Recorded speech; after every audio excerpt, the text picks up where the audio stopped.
I found this creepypasta online. It's titled The Phone Call That Shouldn't Have Happened. And if you like stories like this, then make sure to follow for more. It was 2 a.m. when the phone rang. Sarah had been woken up from a dream about being chased through a dark and unfamiliar forest by an unseen entity. The dream had felt so real that she had actually screamed and jolted upright in bed, her heart pounding against her ribs. Her cat, Midnight, who had been dozing on the end of her bed, arched his back and let out a startled yowl before disappearing under the bed. Now, sitting there in the darkness, trying to calm her racing heartbeat, she listened to the phone ringing. The insistent ringing continued even after she had picked up the receiver and brought it to her ear. There was a pause, then a click, as she heard her own voice coming from the other end of the line. "Hello," it said. The voice sounded exactly like hers. Same inflections, same lilting tone. But how? How could this be possible? Had she gone insane? Before she could respond, the voice on the other end continued. "Don't pick up," it whispered frantically. "Please don't pick up." Sarah blinked, her mind struggling to make sense of what she was hearing. Then she did the only thing she could think of. She hung up the phone and tried to make herself believe that it hadn't just happened. Maybe she had somehow managed to get through to an international call center where they specialized in imitating people's voices. Yeah, that must be it. This was no big deal. And yet, as the hours passed and the first light of dawn began to creep through her curtains, she couldn't help but feel a growing sense of unease. She had been due to meet her boyfriend, Mark, at a bar downtown around midnight. He had wanted to surprise her with tickets to a concert. But when her phone had started ringing at 2 a.m., she had known something was wrong. Mark had texted her when he arrived at her apartment, but she hadn't seen the message until now. She quickly typed out a reply, explaining that she wasn't feeling well and would have to cancel their plans. His response was almost immediate. "Are you sure? You didn't answer your phone or respond to my texts." "I was worried." She stared at the message, her stomach clenching. What if Mark had come over after she didn't reply? The thought sent a chill down her spine. Mark would never do anything like that. But then, why had he been texting her in the first place? If he hadn't come to her apartment, then where had he been? As if to answer her question, the television turned on downstairs. The news anchor on the screen spoke in a grave voice. "A car accident early this morning has claimed the life of one man and left 2 others injured. The accident occurred around 2 a.m. when a driver, believed to be Mark Jenkins, crashed into a lamppost on Elm Street. Mr. Jenkins was pronounced dead at the scene. The passengers in the vehicle, whose names have not been released, were taken to County General Hospital where they are in stable condition."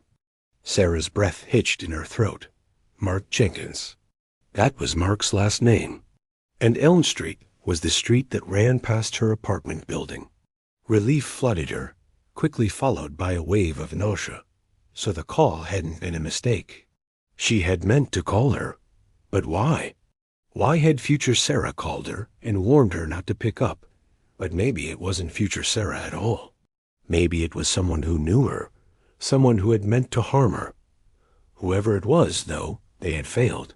And for that, Sarah was grateful. Over the next few days, Sarah went about her routine, always on edge, always listening for her phone to ring. Her calls didn't come every day, but when they did, it was always the same voice. "Turn on the news. Don't go outside today," it would say. And then, "Be careful. Someone's watching you." Each time the voice on the other end of the line told her not to do something, Sarah did the opposite. Part of her wanted to hear the voice that sounded exactly like her own, even if it scared her half to death. And part of her was overcome with a deep sense of foreboding, as if whatever danger was coming for her would find her no matter what she did. On the 3rd day, she received a call while she was at work. She hid her phone in a drawer and tried to focus on her tasks, but her boss soon called her into his office. "Your phone is ringing," he said, staring at the vibrating device in his hand. "Do you want me to answer it?" "No, please don't," she said, her voice shaking. She took the phone from him and rushed out of the office, practically sprinting to the nearest restroom. She locked herself inside one of the stalls and brought the phone to her ear. "Get away," the voice whispered urgently. "He's here."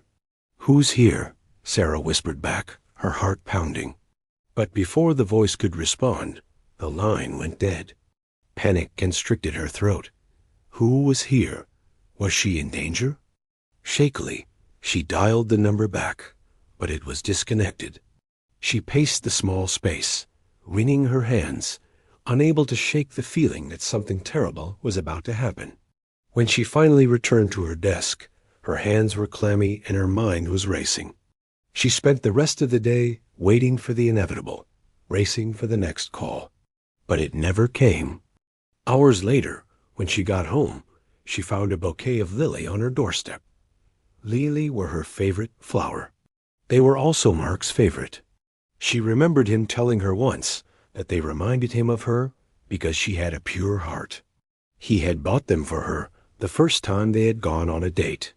She didn't know what to do. Should she call the police? What would she tell them? That her boyfriend had died in a car crash, and then she started receiving calls from a mysterious woman who sounded exactly like her and who warned her of danger. They would probably think she was crazy. And besides, the calls had stopped. Maybe whoever had wanted her dead had given up. Or maybe, just maybe, future Sarah had managed to escape whatever fate had befallen her. But as the weeks passed and the calls didn't resume, a strange sort of peace settled over Sarah. Every night she went to sleep, she would pray that whoever was watching her would go away and leave her alone. Every morning she woke up, she would check her phone to see if there were any missed calls. Then, one night, the phone rang. It was 3 Amia. Sarah's phone lit up. She jumped out of bed and stared at the receiver in her hand. This was the first call in months. She hesitated, torn between her desire to know what the voice on the other end of the line had to say and the fear that gripped her like a vice. She pressed the receiver to her ear. "Hello," she whispered, her voice trembling. There was a pause. Then a voice, her voice, whispered back, "Don't answer the door. It's me." The doorbell rang. Sarah stood frozen, staring at the door. Was this the end? Had she been warned of this moment so that she would be prepared? But why? Why would future Sarah warn her, yet then show up at her door? With trembling hands, she reached out and pressed the button to activate the security camera. On the screen, she saw a woman standing on her welcome mat. It was her.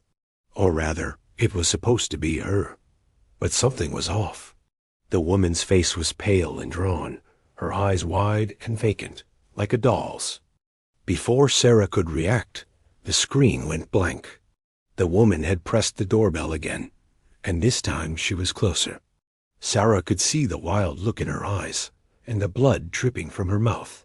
Her scream echoed through the empty apartment, but no one came. No one could hear her.